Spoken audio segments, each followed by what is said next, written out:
دیکھیں جی، ڈاکٹر اسرار صاحب رحمہ اللہ تعالی میرے روحانی استادوں میں سے ایک استاد ہیں۔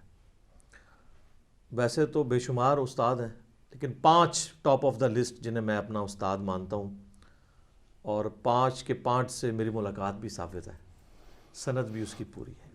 تدریس نہیں کرتا بلکہ حدثنا اور اخبرنا کے ساتھ۔ اس میں سب سے پہلے نمبر کے اوپر غلام مسعود سعیدی صاحب رحمہ اللہ تعالی اہل حدیث تھے، بچپن میں اہل حدیث گھرانے میں پیدا ہوئے، لیکن اپنی ینگ ایج میں بریلوی ہو گئے، اور پھر ایسے بریلوی بنے کہ بریلویوں میں پھر ان کے پائے کا کوئی محدث نہیں تھا۔ مفتی منیب الرحمان صاحب جو رویت ہلال کمیٹی کے چیئرمین ہیں، ان کے مدرسے میں وہ وفات تک شیخ الحدیث رہے۔ ان سے میری 2 دفعہ ملاقات ہوئی، بڑی ڈیٹیل۔ انہوں نے شرح صحیح مسلم لکھ کے امت پہ احسان کیا ہے۔ دوسری پرسنالٹی پیر نصیر الدین نصیر صاحب کی رحمہ اللہ تعالی، ان سے بھی 2007 کے اینڈ پہ آلموسٹ ملاقات ہوئی تھی۔ ان کی کتابوں سے بھی کافی زیادہ عقائد کی اصلاح ہوئی۔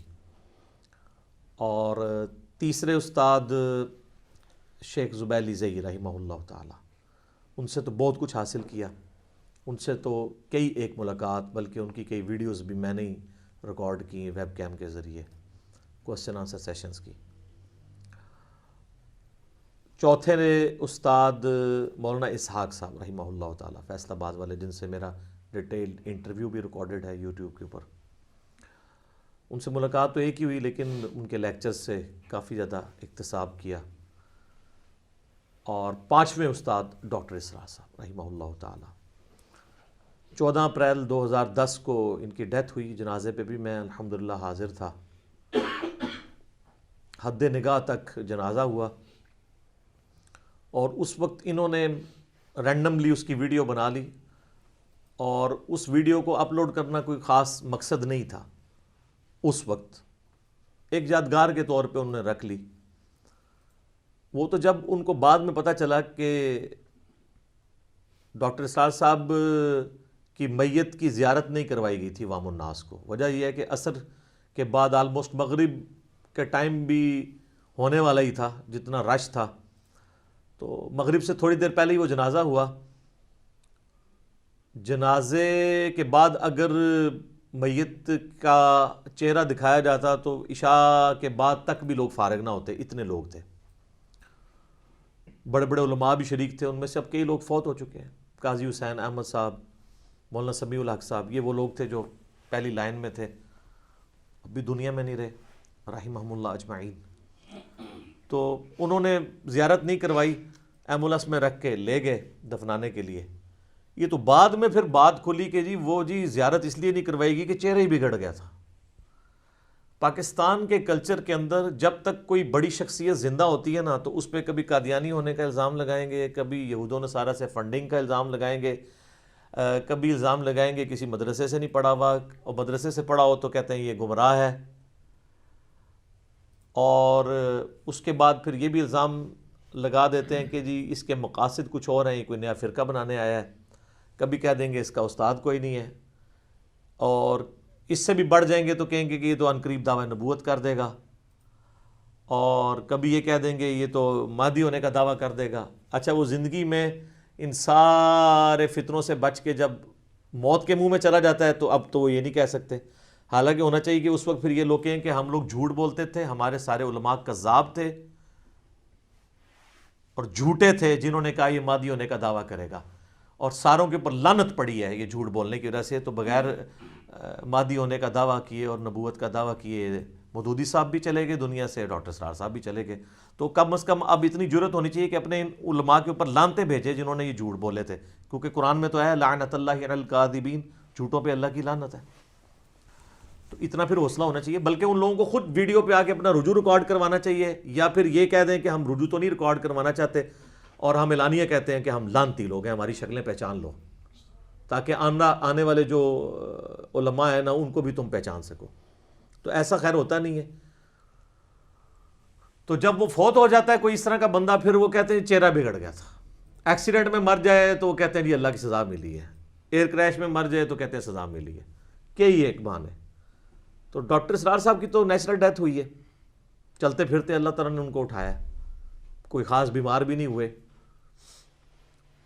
تو یہ جب بعد میں بات مشہور ہوئی تو پھر ان کے بیٹوں نے کہا کہ وہ تو ویڈیو ہم نے بنائی ہوئی تھی، چڑھانی نہیں تھی کیونکہ شخصیت پرستی نہیں کرنی چاہیے، لیکن اب یہ مجبوری بن گئی ہے. ایون شیخ زبیر صاحب کی تو تصویریں کھینچی کی میت کے اوپر، کیونکہ اہل حدیث کو تو پتہ تھا کہ یہ ہمارے اوپر سب سے پہلا اٹیک یہ ہونا ہے، تو انہوں نے تو اسی وقت ان کی تصویریں کھینچ کے نیٹ پہ چڑھا دی دفنانے سے بھی پہلے، کہ تاکہ کوئی یہ بہانہ نہ کرے. حالانکہ میں کہتا ہوں جی چہرہ بگڑ بھی جائے یہ کوئی نشانی نہیں ہے. اب مجھے بتائیں کہ جو صحابہ کرام طاعون کے مرض میں مرے ہیں تو ان کے جسم پہ پھوڑے نہیں نکلے ہوں گے؟ سعد ابن جو تھے ابو عبیدہ ابن جرح فاتح شام جنگ یرموک میں، ان کی وفات تو طاعون کے مرض میں ہوئی ہے. معاذ ابن جبل کی طاعون کے مرض میں ہوئی ہے. یزید ابن ابی سفیان کی موت جو ہے وہ طاعون کے مرض میں ہوئی ہے. تینوں صحابی ہیں. تو ہم کیا کہیں گے نعوذ باللہ وہ جو ہے وہ ان کے اوپر کوئی عذاب آ گیا تھا؟ ایسا نہیں ہے. تو پھر انہوں نے مجبوراً ویڈیو اپلوڈ کی تاکہ لوگ دیکھ لیں جی ہاں جی اب کوئی اور معنی بنانا ہے تو. بلکہ مجھے تو یہاں تک یعنی ان کے گھر والوں سے یہ خبر پتہ چلی ڈاکٹر اسرار صاحب کے کہ ہمیں یہ بڑا فل خطرہ تھا اس بات کا کہ ڈاکٹر صاحب کے چہرہ دکھانے کے دوران ان پہ اٹیک کر کے ان کے جسم کو مسخ کرنے کی بھی کوشش کی جائے گی. کچھ ایسے شرانگیز لوگ بھی اس میں شامل تھے. اور یہاں تک نہیں بلکہ وہ کہتے ہیں ہم نے آلموسٹ 2 ہفتے تک ڈاکٹر اسرار صاحب کی قبر پہ 24 گھنٹے پہرا دیا ہے مختلف شفٹوں کے اندر. یہ بھی خطرہ تھا کہ انہیں قبر سے نکال کے کوئی نقصان پہنچانے کی کوشش نہ کرے. یہ ہے جناب اسلام کا قلعہ پاکستان. میں دعوے سے کہتا ہوں کہ آپ اس طرح کے کسی بندے کو یورپ اور امریکہ میں دفنا دینا تو وہاں پہ کوئی سو کالڈ عاشق رسول اور عاشق صحابہ اور عاشق اہل بیت اور عاشق اولیاء نہیں پیدا ہوگا. یہ سارے اتنے ہی واڑ آئے نے. جس طرح مزار بھی سارے اتنے ہی آ گئے نا، یہ بھی سارے اتنے ہی آ گئے نے. یہ ہماری گراوٹ کا لیول ہے. پر اب 2020 ہے اور اسی ویک کے اندر 14 اپریل 2020 کو 10th اینیورسری آپ سمجھ لیں اس اعتبار سے ان کو فوت ہو چکے ہیں. تو ہم اس موقع پہ یہی کہیں گے کہ انا للہ و انا الیہ راجعون، اللہم اجرنی فی مصیبتی و اخلف لی خیرا منہا. اور اللہ سے دعا کریں گے کہ اللہ تعالیٰ ان کے گناہوں سے درگزر فرمائے اور جو انہوں نے اسلام کے لیے خدمات پیش کی اخلاص کے ساتھ ان نیک کاموں کا انہیں اجر عطا فرمائے. اور صدقہ جاریہ تو ان کا انشاءاللہ ہمیشہ کے لیے ویڈیوز کی فارم میں ہے. پرانے بزرگ مرتے تھے تو مر ہی جاتے تھے، اب تو نہ کوئی بزرگ مرتا ہے اور نہ کوئی نا بزرگ مرتا ہے، کیونکہ ویڈیوز میں تو زندہ ہی رہتا ہے اپنی تعلیمات کے اندر. مجھے تو آج بھی ڈاکٹر صاحب کے بارے میں پتہ ہی نہیں لگتا کہ وہ فوت ہوئے ہیں یا زندہ ہیں. ویڈیو میں دیکھ رہے ہوتے ہیں ان کا آئی کانٹیکٹ، ان کا بولنے کا انداز، ان کی آواز کا اتار چڑھاؤ، ان کے ہاتھوں کے اشارے، وہ تو لگتا ہے سامنے بیٹھ کے آپ دیکھ رہے ہیں. تو یہ اس میڈیا کی برکت ہے، اللہ کا شکر ہے. تو ہم ان کے لیے دعا گو ہیں، اللہ تعالیٰ ان کے لیے آسانیاں فرمائے آخرت کی زندگی میں. نبی علیہ السلام کا قیامت والے دن جو ہے وہ ساتھ نصیب فرمائے، حوض کوثر پہ مشروب نصیب فرمائے، آپ علیہ السلام کے مبارک جھنڈے تلے جگہ عطا فرمائے اور جنت الفردوس میں اپنے محبوب صلی اللہ علیہ وآلہ وسلم کا پڑوس عطا فرمائے. اور یہ تمام دعائیں ہم تمام مسلمانوں کے حق میں قبول و منظور فرمائے. آمین ثم